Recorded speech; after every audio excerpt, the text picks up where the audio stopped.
My team, Adams' attorneys, repeatedly urged what amounted to a quid pro quo, indicating that Adams would be in a position to assist with the department's enforcement priorities only if this indictment were dismissed. What Adams' prosecutor's nightmare scenario. They were given a direct order from the DOJ bosses to dismiss a perfectly legitimate indictment before it ever saw a trial jury for purely overtly political reasons. If we look back a few days, they'd leave to, and now we're going to investigate you, not criminally, but through our Inspector General, which is the in-house ethics watchdog. So that is... Welcome, patriots, and prepare yourselves for a major scandal. The deep state is crumbling before our eyes. The corruption of the Democratic Mayor Eric Adams has finally come to light, and you won't believe what's coming next. Afterwards, tension, patriots and fellow citizens. What is about to come next will leave you speechless. The swamp is finally imploding.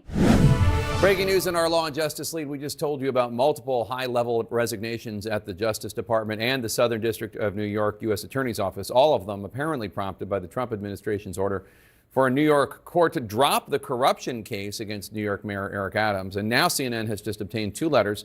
One is the resignation letter from the acting U.S. attorney in New York. The other is the response she got from Trump's Deputy Attorney General, Emile Beauvais. Let's go straight to CNN's Evan Perez.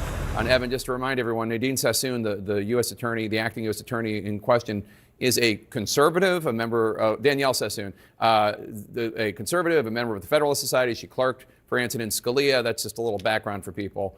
What's in the letters? That's right, Jake. And we should note she was put in place as the acting attorney, U.S. attorney in Manhattan by this current Trump team. In other words, they believed she could be trusted to run this office.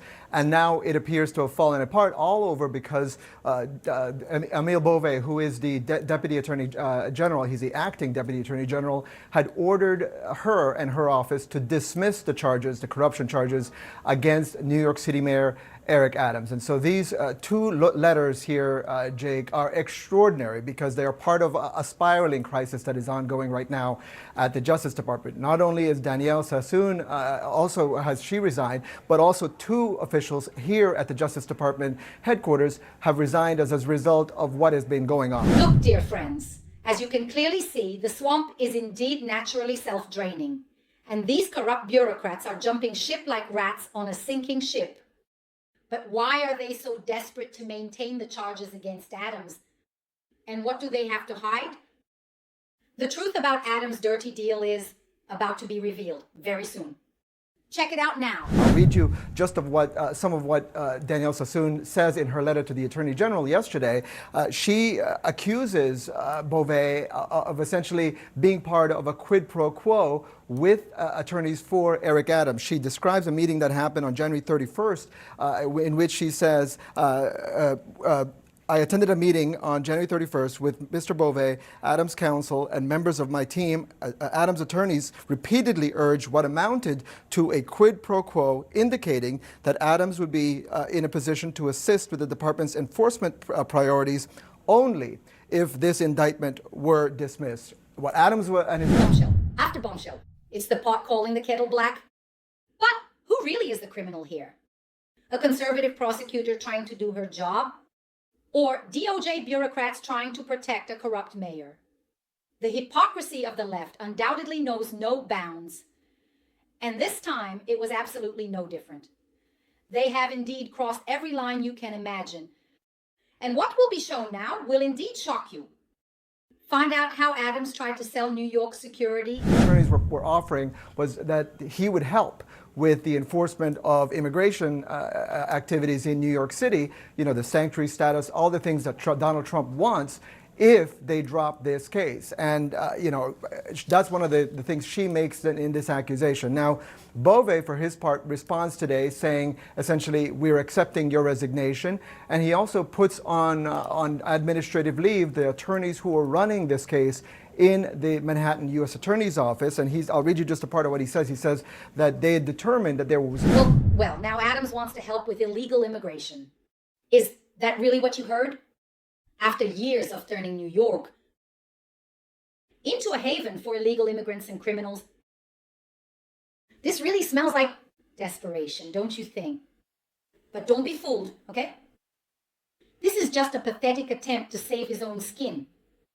And in the unbelievable Department of Justice, they have just crossed a dangerous line. There was weaponization in bringing this case, Jake, and he says the Justice Department will not tolerate the insubordination and apparent misconduct reflected in the approach that you and your office have taken in this matter. So what we know now, Jake, is this. After he had asked for the office to dismiss this case, and she had declined, saying nobody in her office was willing to sign the documents to dismiss the case, what happens next is that Bove goes to the public integrity section here in Washington, and he asks them, go to New York and sign these dismissals. They also declined, and they resigned. So as a result, Kevin Driscoll, who's the top career lawyer in the criminal division overseeing the public integrity section, he resigned today. And John Keller, also the acting head of the public integrity section, Jake, he resigned as a result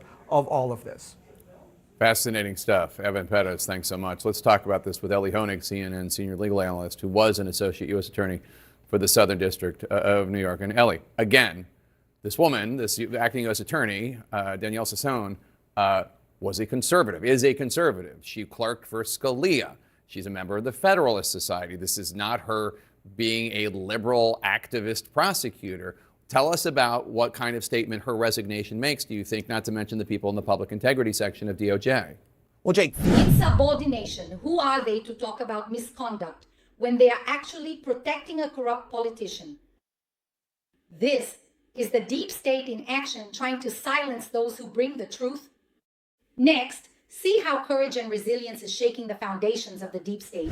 these resignations were courageous and necessary moves. It was the only right and principled and ethical move by all of them. All of them were faced with really a prosecutor's nightmare scenario. They were given a direct order from the DOJ bosses to dismiss a perfectly legitimate indictment before it ever saw a trial jury for purely overtly political reasons. If we look back a few days to Emil Bove's instruction to dismiss the case, that letter is a crazy document. It is completely political. It is explicitly political. It says, the reason I'm ordering you to dismiss this case has nothing to do with the merits of the case, nothing to do with the evidence, but because Eric Adams essentially needs to be freed up to pursue Donald Trump's immigration agenda. So good for Danielle Sassoon, good for the other DOJ prosecutors. They did the right thing. They took a stand here.